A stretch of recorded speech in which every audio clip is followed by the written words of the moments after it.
I'm ready to share the scariest night of my life when I was 16 years old with a shotgun. Hi, I'm Kelly Grill, Equine Gestalt Coach, and I want to share my Hope and Horses Bible Study devotions with you. The Bible verse I want to share with you today is a Bible verse about strength and protection.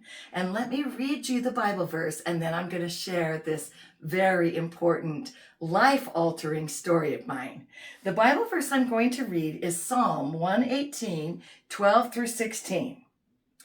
They swarmed around me like bees. They blazed against me like a crackling fire, but I destroyed all with the authority of the Lord. My enemies did their best to kill me, but the Lord rescued me. The Lord is my strength and my song. He has given me victory. Songs of joy and victory are sung in the camp of the godly.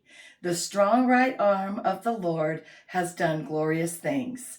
The strong right arm of the Lord is raised in triumph. The strong right arm of the Lord has done glorious things. So now let me share my story of being 16 years old with a shotgun. So my sister and I, my twin sister and I, had a camper, a truck, and a horse trailer, and 2 horses that we always loved to take out camping, horse camping, to my grandfather's ranch in Cedar Valley, Utah. And even though we were 16 years old, both of my parents trusted us enough and knew we were capable enough of going out there on our own. So we both worked at the clothing store in the mall, Foxmore Clothing, and we both got that week off and we wanted to go camp. So it was summer and it was beautiful weather, and out in Cedar Valley, Utah at this point, and even now in 2026, there is no cell service, there is no power, and there was no water. The only water we had was the creek, and it was snow melt off, so it was cold. And so we went out there to camp like we had always done, and as we were leaving, my dad said to us, "You know, girls, I know you have that .22 pistol, but I think that maybe you should also take a shotgun, because the .22 is good if you needed to, like, kill a rattlesnake or just shoot cans with it or whatever. But," he said, "a shotgun would be very good in case you had an intruder or in case you ever needed it, being 2 16-year-old girls out there." So we went on to take the horses to camp. We were driving on through into our campground that was on our grandfather's wheat field, and it was a campsite that also hooked to about 100-acre horse pasture. And then it was right at the base of the West Canyon, where we could ride for days up in the mountains and do a lot of really great horseback riding. So while we were there, we came driving over the bridge, and there was a truck in the way of the gravel road. And to the right of the truck was nothing but wheat fields. And we had been told by our grandpa, who was the wheat farmer, never ride horses or drive your vehicles in the wheat fields. That is the way I make my living, and don't do it. So we both got out of the truck, and the horses were on a little bit of a slope in their horse trailer, and we needed to know whose truck this was. Well, come to find out, we were only 16 years old, so we didn't know to move a truck that is a standard stick shift, you need to push the clutch in to start it and move it. And we had never driven that type of vehicle before, so we couldn't move the truck, even though the keys were in it.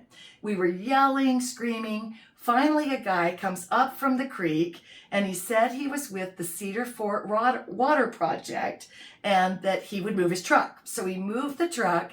We said thank you. We drove on into camp. We never thought another thing about it.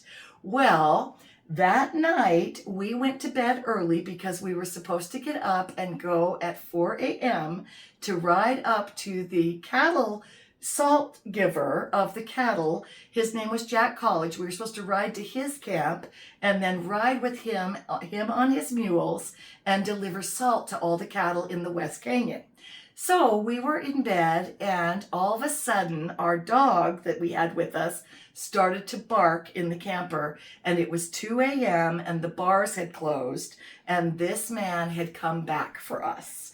It was the same man whose truck had been parked there, and he came back drunk as a skunk, driving drunk, into our campground and was yelling for us. And he was saying very vulgar things that he wanted to do to us, very horrible things that if he could get the camper open, what he wanted to do. So he did not know it, but while he was shaking our camper locked door, rocking our truck, trying to get us to come out and party with him, and he had bottles of alcohol and was very obnoxious, very drunk, very scary. He had no idea that my sister was holding our dog and our cat, and she was holding them trembling, and I was trembling, but I was holding the 12-gauge shotgun, and I had it loaded and pumped, and my finger was right next to the trigger. I was ready to pull the trigger if he pulled that door off of our camper and unlocked it. Pulled the doorknob off.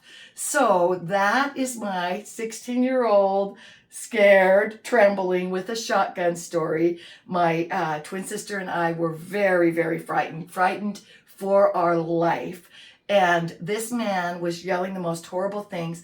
Finally, I started to yell back to him to go away, and when he wouldn't go away, I started cussing at him, telling him to get off our grandfather's property. We needed to be up in the morning to ride with the salt cattle guy, and to get off our land. He was trespassing and to leave, and he finally said, "Well, you don't have to be so mean about it," and he walked stumbling off to get in his truck, and he drove away. And we were scared out of our minds. I put the gun down, and my sister and I, we decided we were not leaving. Even though we were so scared, we said, this is our property. It's our grandfather's land. We are supposed to be here. We're supposed to meet Jack College, and we're not going to pack up these horses and leave in the middle of the night. If he comes back, he'll have another shotgun aimed at him. So that is that story. It was so terrifying. We were literally feared for our lives that he would rape us, that he would kill us, and that he would harm us and maybe even kidnap us. So it was a very, very scary story. We ended up staying the whole week. He never came back, thankfully. God is our protector. We were very, very blessed, and we had the strength of the Lord with us, as this psalm talks about. But also, I want to share with you, sometimes our lives don't have to be this dramatic. It can just be a really hard season that we're living in, or a really hard event that we are planning, or something that was really big in our lives that we need to get through.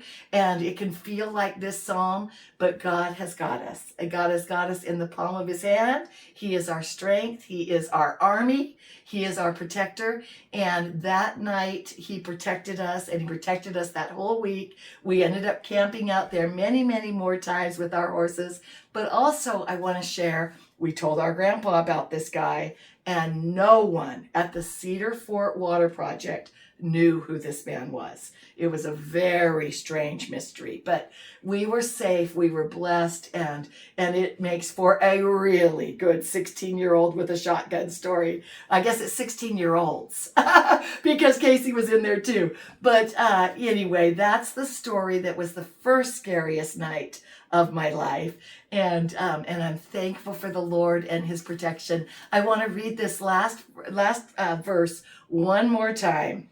The strong right arm of the Lord has done glorious things. And yes, the strong right arm of the Lord has done glorious things in my life, and he will in your life, because Jesus loves you and you are protected. Just lean on the strength of God.